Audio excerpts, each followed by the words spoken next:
here. I walk into the hotel here in Anaheim, California, and who do I see? My old friend, superstar, amazing personal development guru, one of the best speakers in the world, Mr. Les Brown. Yes. And Thank you. And he said, old friend, after I took all the time to use mascara to cover my gray hair. I can't believe this guy. Great to see you. It's great to see you. We commandeered the little lounge up on the 14th floor, and Yes. we set this up. And I asked Les if he'd be willing to share with the Network Marketing Pro audience some of the great wisdom that he has. And he's been really an ambassador for network marketing for a long time, even though you're really a professional speaker, coach, trainer. You teach people how to speak, how to communicate, all those different things. So he has a lot of value that he can bring. So Les, everybody that watches this program, they want to become professionals. They want to develop the skills necessary in order to be able to succeed. And over the years, what are the common attributes that you see of people who are the superstars, that are the professionals, that are the rock stars? The common theme that I've seen, those individuals that can tell their story and create value for the audience, and as a result of people being in the experience of that setting, they leave there feeling better about themselves, believing in their product, believing in the industry, and believing in the possibility that they can grow their business. And that's crucial. And when you say story, it's not just in front of an audience. It might be just to another person. One-on-one, small groups, on the telephone, because your product, there's a story behind it. Why you became involved in the business, there's a story behind it. You look at the Dexter Yeagers, the Sharon Sharifs, all of them had a story that they told that other people bought into. When you are presenting to any type of person, one individual, small group, or large group, 3 questions going on in their head. Who are you? What do you have? And why should I care? And so if you don't answer those 3 questions, people will listen, they'll be polite, and then they'll walk away. The other underlying... So say those 3 again. Yeah. Who are you? What do you have? Right. And why should I care? So you have to strategically tell your story to create an experience for the person. And it's very important, experience, Eric, because a lot of people who become involved in network marketing, they spend a lot of time giving out a lot of information. Facts. Yeah, facts. No. People, when they are listening to you, 2 questions going on in their head. Can I do it? And is it worth it? Okay? So you have to create an experience where that person will say, I can do this, and it's worth my doing this. So it's an interesting, I love words. I love kind of figuring that out. And you, on purpose, said the word experience. Yes.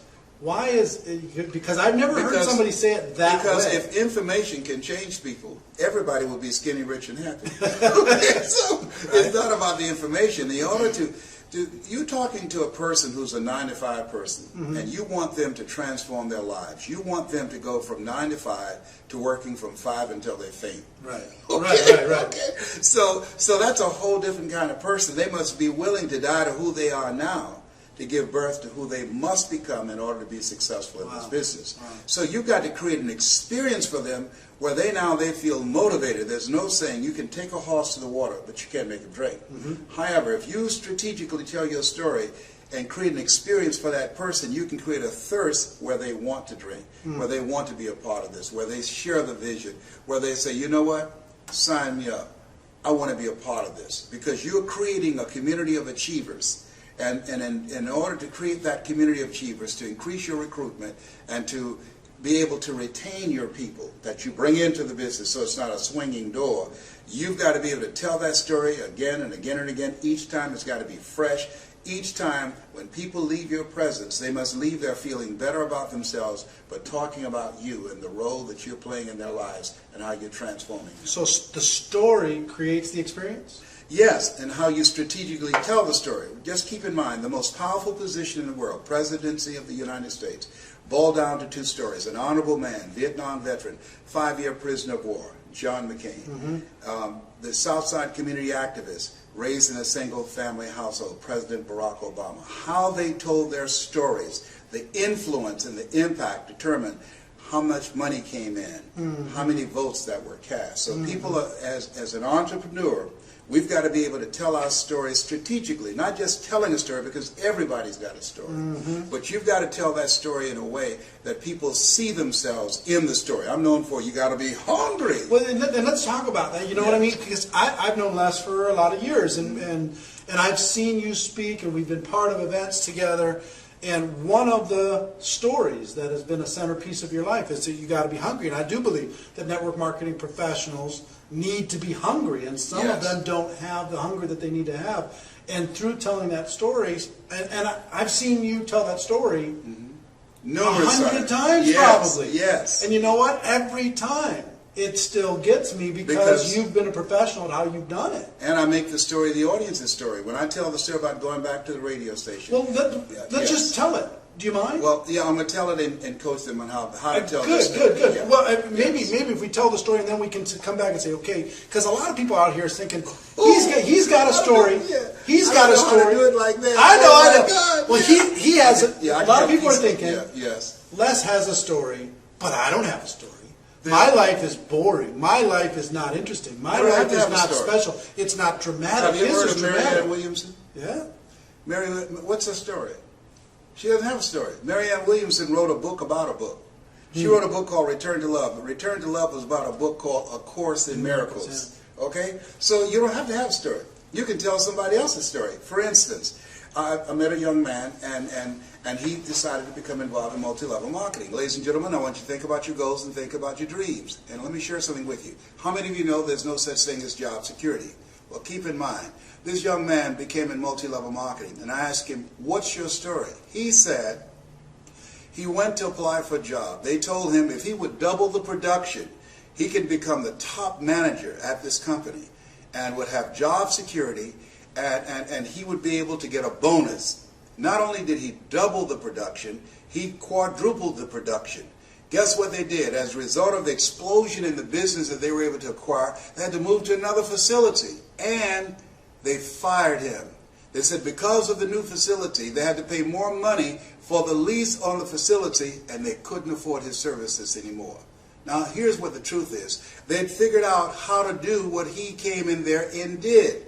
They no longer needed him. So the reason he's became a part of multi-level marketing is he knows that the 40-40 plan is gone, where you can work 40 hours a week for 40 years and retire. There's no such thing as job security. Today, you have to have something that you can call your own. And so in multi-level marketing, you're in business for yourself, but not by yourself. You have an opportunity. You have a shot. Everybody won't get rich, but you've got a shot to control your own financial future. And that story by that young man is a story that's being lived every day. Now see, in 2 minutes, you told somebody else's story to this audience and gave them a perfect example. Right, because the best speakers make the fewest words go the farthest. Yeah. So you don't have to tell a story all day. And so I tell people, how many of you know, as you look at yourselves, how many of you know there's no such thing as job security? And I will raise my hand. The reason I'm doing that is that I want them to now make this man's story their story. So they'll raise their hands. You're right. Good. Here's what happened to them. What they're saying to themselves, either that has happened to me or I know someone that has happened to me. Especially in today's economy. Right. Now I'm transitioning from there to here's why he became a part of this. He wanted to create security for himself. And I'm saying everybody's not going to be rich. That answers what they think. Can I get rich in this? No. People work on jobs for 40 years and don't get rich, yet and still they come into this business and they want to get rich in 6 months. It's not that kind of party. Right. You've got to work. You've got to build a foundation. You've got to learn the products. You've got to learn the marketplace. You've got to develop your personality. You've got to develop your people skills. It takes patience and perseverance and persistence to build this business. But ultimately, as they say, in the beginning, you'll do a lot of things you don't get paid for, but as you continue to grow, you'll get paid for a lot of things that you don't do. Right. That's the exciting things about multi-level marketing. It allows you to build something that you can call your own. A lot of people are wishing right now that they had Les Brown in their pocket. They could carry him around when they went and talked to their prospects, and they could look him in the eye and tell him that. Talk about how these people can develop their story, or let them know, because I know that there's a lot of people here, and we have probably 50 different countries around the world that watch this, and a lot of them aren't aware of you yet. Yes. But they need to be, right? They need to know about your products and services and coaching and all that stuff, and we'll talk about that. Your story, what what was the defining moment, that turning point for you that set your life on a different course? Well, what set my life on a different course was when my mother became ill. Because I was a state legislator in Columbus, Ohio.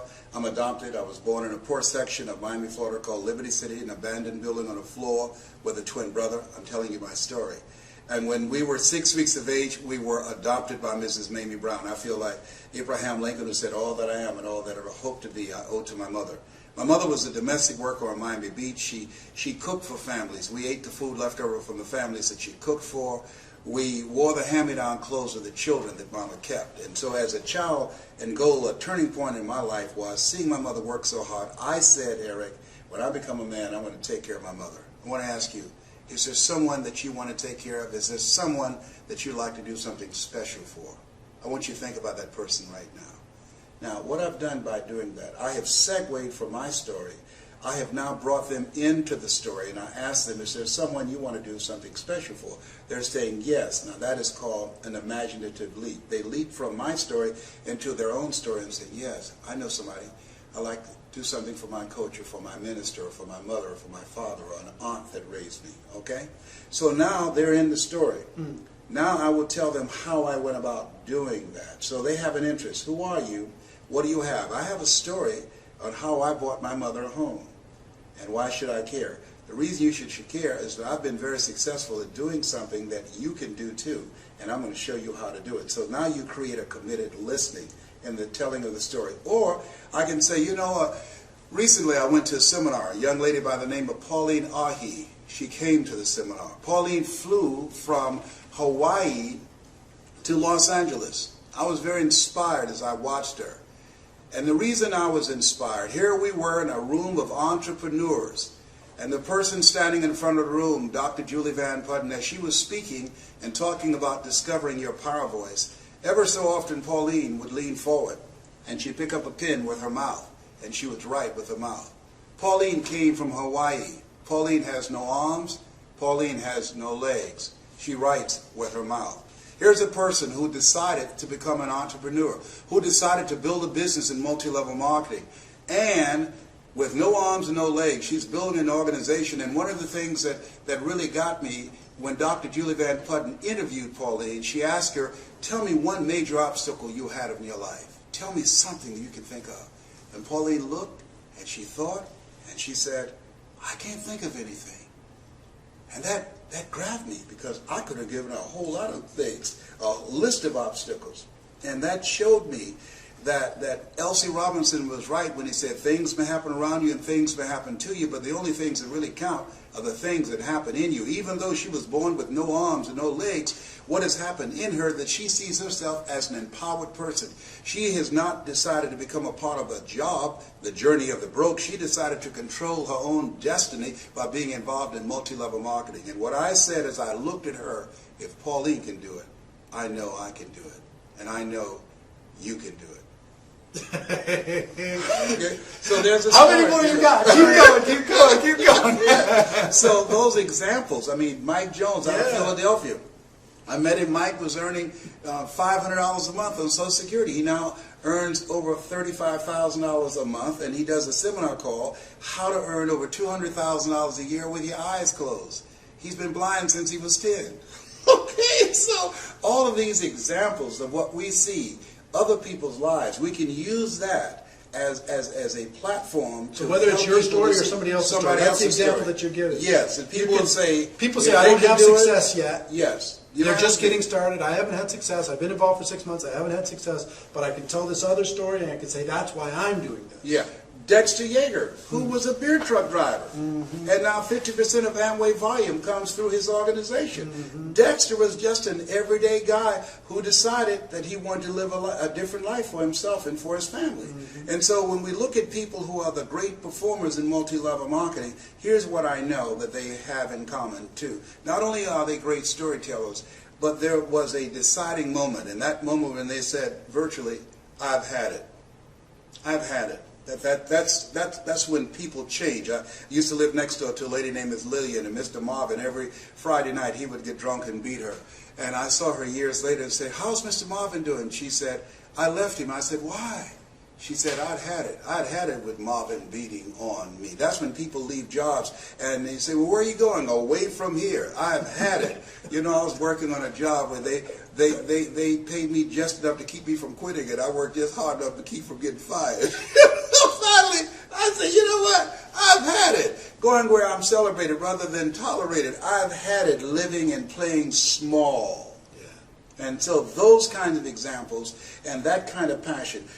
People are not just looking for information. They're looking for personality and passion. They can get information on the internet. Mm-hmm. There are no secrets out here. You can just Google everything and find out what day the earth was made and the rock that broke Goliath's jaw. We can find everything right now. But personality and passion, that's what people want. That's what they buy into. Do you believe there's a difference between being in this business and this business being in you? That's what they feel. And the people that grow the large organizations, you can tell being in their presence that as much as they have chosen this, they were chosen for this kind of work. You've got to have a passion for people. You've got to believe in the product. You've got to believe in the industry. You've got to believe that you have it within yourself to become an entrepreneur, that it's possible that you can live your dream. That's why people say yes, that it's necessary, and that you are the driving force to make it happen, that it's you, that nobody can do it for you, nobody's going to care more about your dream than you, and that it's hard, that easy is not an option, that when you think about growing your organization, think it not strange that your family members and friends will say no. People who should be there to help you won't help you. In fact, they will discourage you. They will laugh at you. Oh, you're involved in some pyramid scheme. Here you go again. All of that's going to be a part of it. When you get on an airplane before they take off, they say fasten your seatbelt. Why? Because you're going to experience some turbulence before you reach a comfortable altitude. When you get involved in multi-level marketing, fasten your psychological seatbelts. Why? Because you're going to experience rejections and no and laughter and snickers from your family members and friends. Why? I don't know. That's just the way it is. It's possible you can live your dreams in spite of that. It's necessary for you to know that you're the one to make it happen, and that you become selective of people that you bring into the business. You don't want to convince people to do it, because person convinced against their will is of the same opinion still. You want people who want more, not people who need more. And that it's you. You've got to be the driving force, and it's hard, and it's worth it. Decide now. Write down 5 reasons on why you won't give up. 5 reasons when you're facing the rejections and the no's, when people don't show up at the parties, when people don't keep their word. 5 reasons why you will stick in the game. I have a saying, when life knocks you down, try to land on your back, because if you can look up, you can get up. Your reasons will help you get back up again. Nietzsche said, if you know the why for living, you can endure almost anyhow. So it's possible you can build an incredible organization, make a great living for yourself. And it's necessary. If you're casual about your dream, as Bill Bailey said, you will end up a casualty. And it's you, and it's hard, and it's worth it. And once you create that momentum, it's done. Stick a fork in it. It's done. So it's possible. Yes. The second one? Yes, and the reason it's possible, what's possible for one is possible for all. If anybody built an incredible organization, went across the stage, and got a check because of their work and their effort, then it's possible that everybody seated there as witnesses can do it. Right. And that it's necessary. It's necessary is number 2. Yeah, you got to have a game plan. You got to be willing to stick it out. You got to be willing to persist. Og Mandino said you've got to be willing to say, I will persist until I succeed. And, you know, the greatest salesman in the world. And you got to say to yourself your mantra, no matter how bad it is or how bad it gets, I'm going to make it. Because in the beginning, things look real good. Right. And then you have a dry spell. And then you start questioning yourself. And that's what over 85% of people do. And it's you. You got to take personal responsibility. You're going from being a volunteer victim of letting somebody tell you what time to be to work, how long your lunch break will be, what time to get off, how many days you can be sick out of the year, how many days you can go on vacation, you got to ask for permission. You're going from that position of powerlessness and being weak, because most people have developed an addiction to powerlessness. That's why the majority of people you ask to come into this business will say no. They have developed an addiction to powerlessness. When you're working with somebody else's job, they are controlling your financial future. So you are different. You are not common. You are uncommon when you said yes to this dream. Yeah, stop for a second. An addiction to powerlessness. Yes. I've never heard it said that way, and I think that's really interesting, the way you say that, because we've been taught.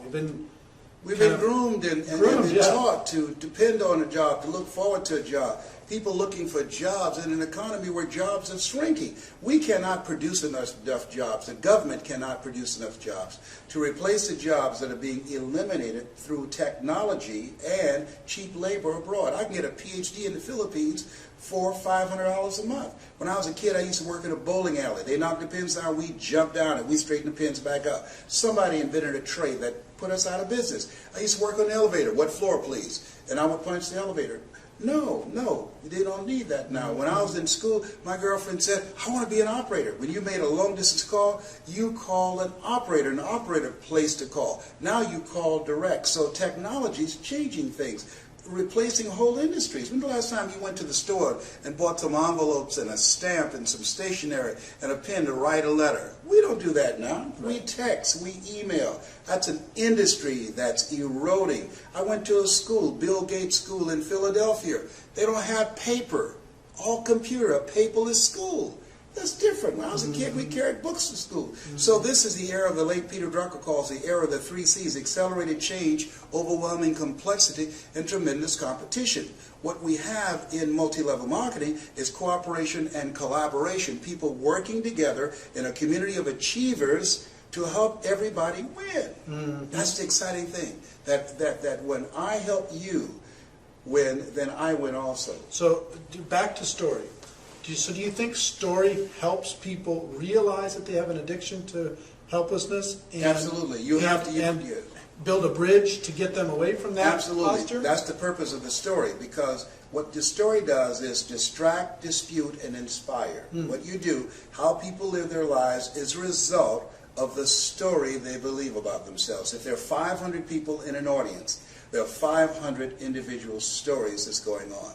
So that's why it's important that we learn how to strategically create an experience with our story, so those 500 people will stop listening to their story. Through the course of your telling the story, they will back away from the possibility of blindness to say, I can't sell, or I can't do this, or I'm not ready to learn something different and new and change the page of my life. You cause them to back away from the possibility of blindness and inspire them to become, as Mother Teresa would say, to become a pencil in the hand of God and start writing a new chapter in their lives, because you've distracted them from their story, and you used the example of a Pauline Arhe or a Mike Jones or a Dexter Yeager to help them say, whoa, if he can do it, I can do it, because what's possible for one is possible for all. And now they're ready to start a new chapter with their lives.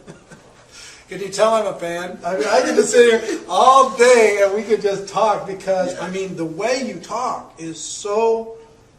The average person wants to give facts. They want so much to, to prove to somebody else that they know something. So they're given facts and information. And through your stories and through the quotes that provide third-party validation, that lets them know it's not just your opinion. It's other smart people have had the same opinion in the past. Yes.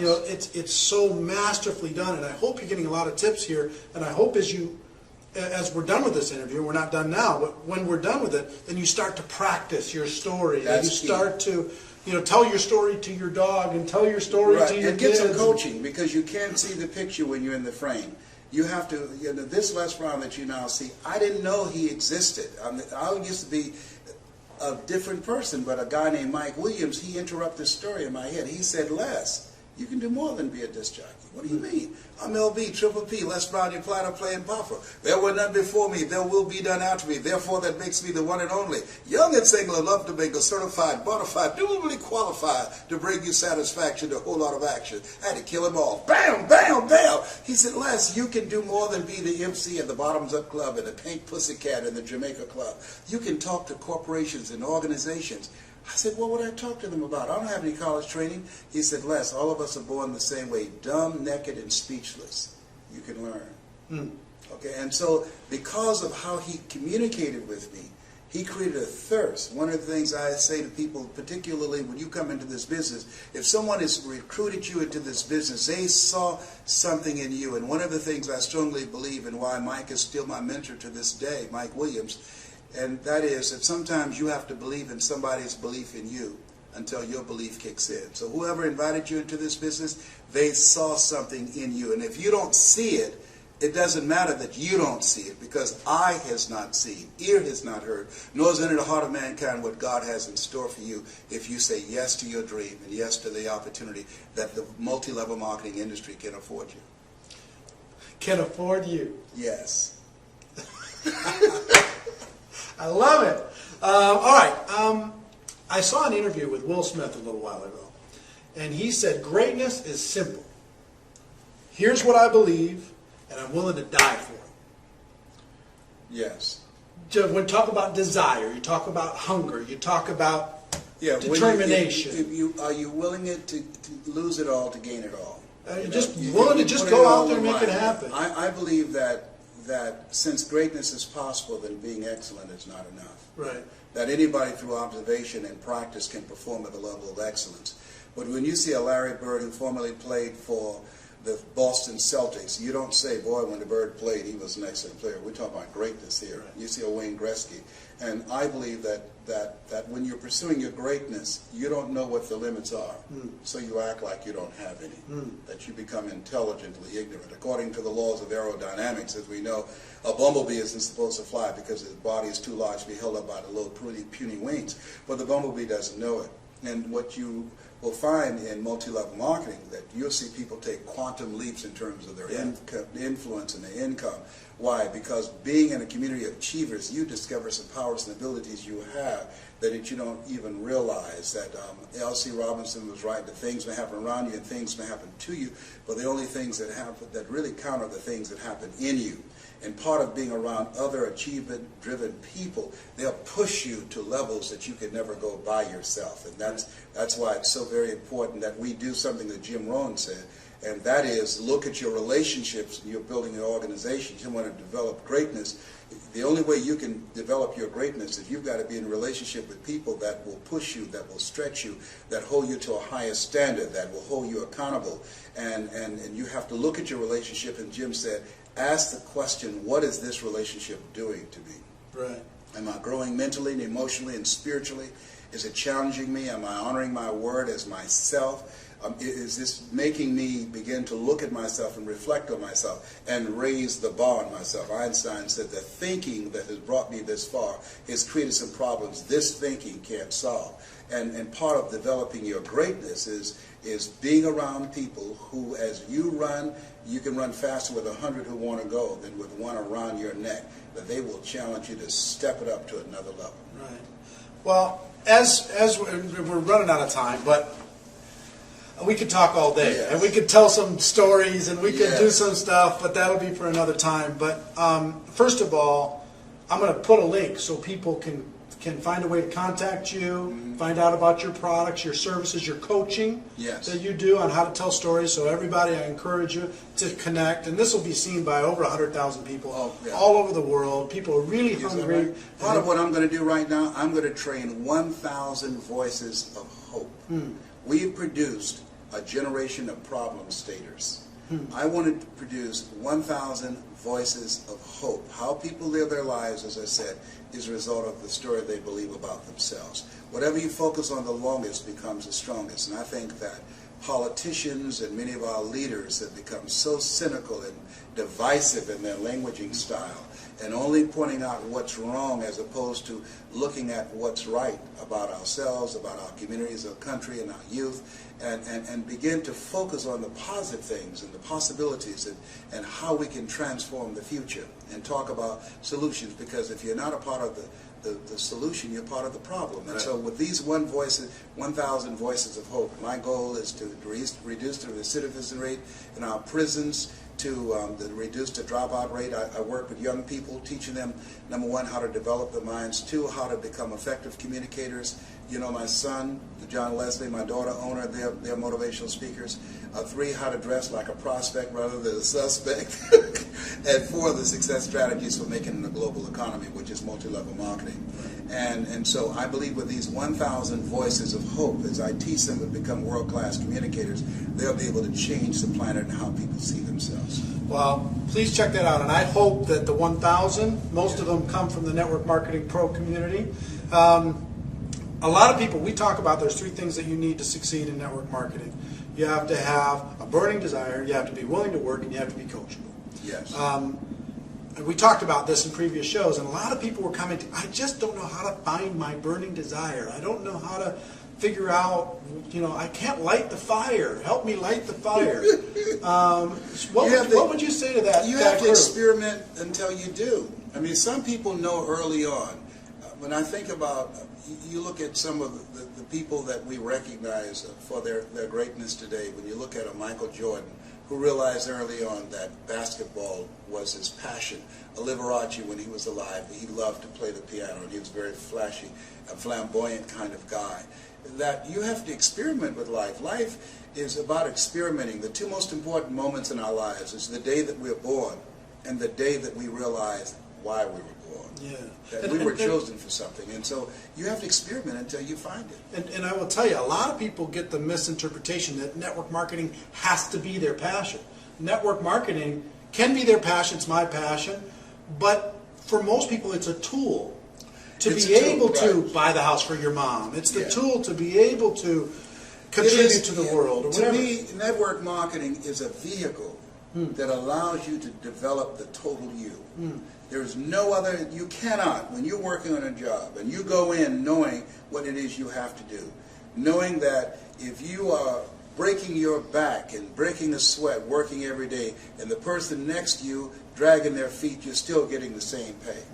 The difference between that and network marketing, you have to develop your entrepreneurial skills, you have to learn to keep good records, you have to learn to manage yourself, you have to learn to manage your time, you have to learn to manage people, how to influence people, you have to learn how to plan, have an agenda for your life, because if you don't have an agenda for your life, you're part of somebody else's agenda. So it develops every dimension of who you are. Honest to God, Eric, had it not been for Best Line Products, that I first heard Jim Rohn, and under the leadership of Bill Bailey, years ago, during the days of Holiday Magic and Dare to Be Great with Glenn Turner, I wouldn't be who I am. All of those experiences, those conventions, those positive, motivated people, people who had dreams, man. The question was asked, when does a man or woman die?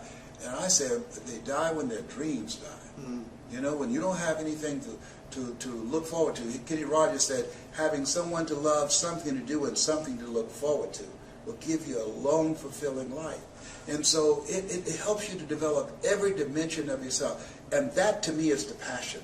The passion to live full and to die empty. The passion to find out what it is you're made of. The passion to get up the next day after facing rejection day in and day out, walking in the grocery store, going in the shopping mall, talking to people in the cleaners about an opportunity, and they say, no, I'm not interested, and continue to go from rejection and no's and snickers and laughter until you find that yes, until you find that eagle. And you're going to go through a lot of pigeons before you find them. And you build your character, you build your faith. And one day you look in the mirror and there's a different man looking back at you. There's a different woman looking back at you.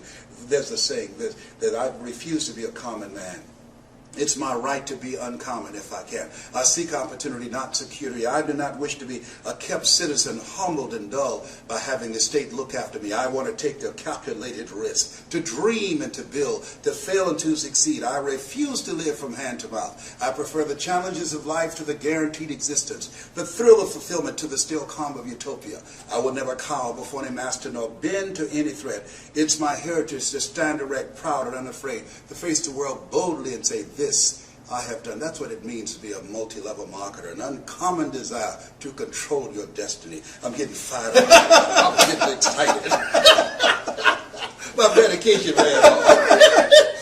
I will tell you, we're out of time, and we'll do this again, but a long time ago, you looked my son in the eye, backstage before an event, and you grabbed him by the side of his face, and you said, you know what, you've got greatness in you. And you know what, for everybody that's watching, his message that I hope you feel is that you've got greatness inside of you. You've got things, talents and skills that you haven't even reached for yet. Yes.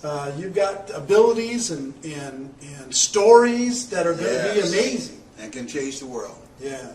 So, ladies and gentlemen, here from Dallas, Texas, my wish for all of you is that you decide to find your passion, that you decide to become a network marketing professional, that you develop your skills, you learn to tell stories, that you get the coaching and training and information that you need to be able to take it all the way to the top. Because you know what? You really do have greatness in you. It is a stone cold fact. You got something else to say? Say it. Yes, this has been Mrs. Mamie Brown's baby boy and Eric Warrior's pride and joy. It's a fact, ladies and gentlemen, that we have a better way. Now let's go tell the world. Everybody, we'll see you next time. Bye-bye.